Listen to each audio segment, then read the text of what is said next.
Few leaders make headlines for something that shakes the entire world.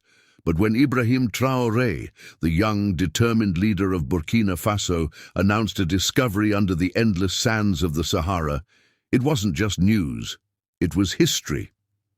What he claimed wasn't oil or gold, but something more essential: water, a vast underground ocean stretching beneath parts of the Sahara, lying hidden for thousands of years. Experts had speculated about ancient aquifers, but no one had found something this massive, this deep, and this potentially life-changing. The moment the world realized this was real, the narrative about Africa's future began to shift. Suddenly, deserts weren't symbols of death, but of hidden life. And Traoré? He wasn't just a president anymore. He was the man who cracked open the future.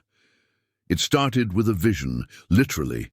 Traoré, deeply connected to the land and its history, had long believed that the Sahara held secrets buried by time. With his background in geology and his commitment to sovereignty, he authorized a series of deep earth scans and hydro-mapping projects, defying Western skepticism.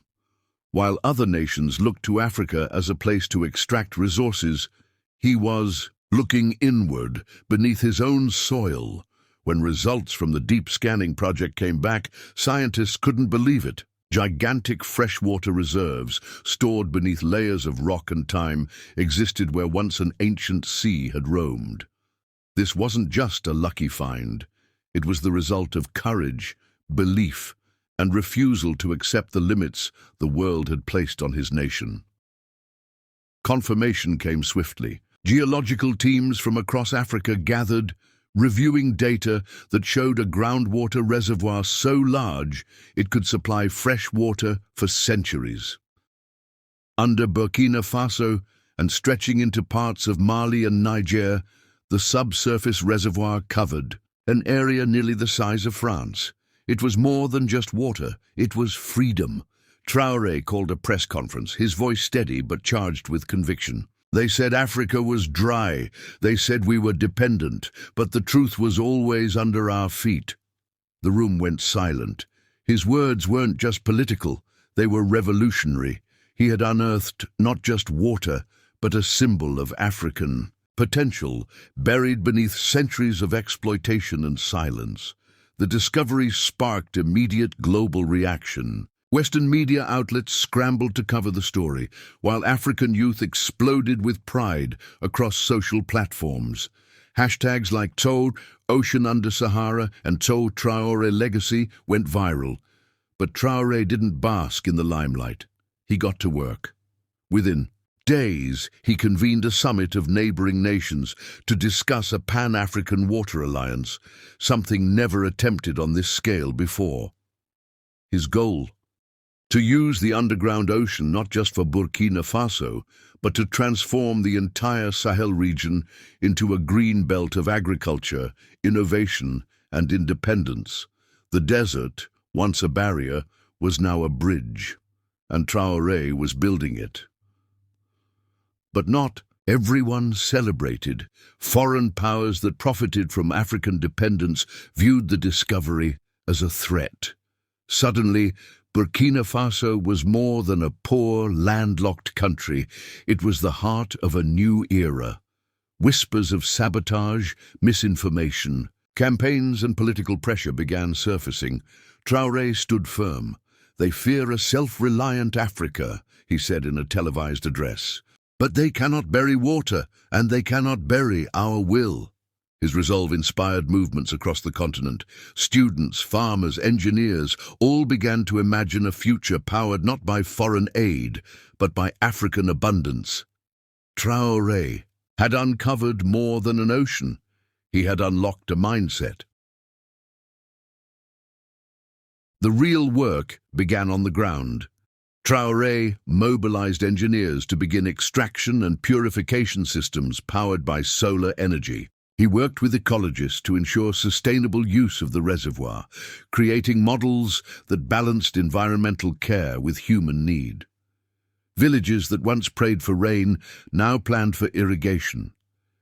Desert land, once cracked and lifeless, began to show green. Crops were planted, wells were drilled. Children who once walked miles for water now studied near freshwater fountains built in their towns. It was transformation, not in theory, but in daily life. And every drop drawn from that ancient ocean was a reminder that hope runs deep.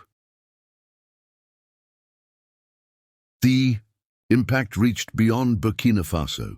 Neighboring nations joined the alliance, forming a water-sharing pact that respected sovereignty and prioritized community. Satellite images began showing green stripes across brown terrain, leading news agencies to call it the Great African Bloom.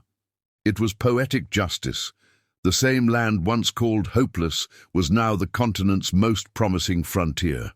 Traoré welcomed scientists, farmers, and thinkers from across the continent, not to study Africa, but to build it.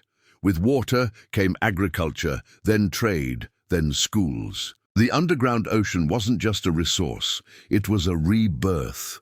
International observers now watched in awe. Countries that once ignored Burkina Faso began requesting partnerships, but Traoré was selective.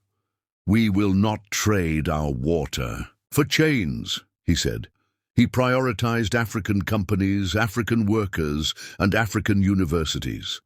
For the first time in modern memory, an African nation led a global conversation not through crisis, but through innovation. Foreign investors lined up. Traoré insisted on fair terms. "This is not a donation economy. This is a partnership of equals," he declared. And with that, a new standard was born, one that empowered the continent rather than depleted it. For the African diaspora, the discovery was deeply symbolic. Many saw it as proof that Africa had always had what it needed. It just needed leaders who believed.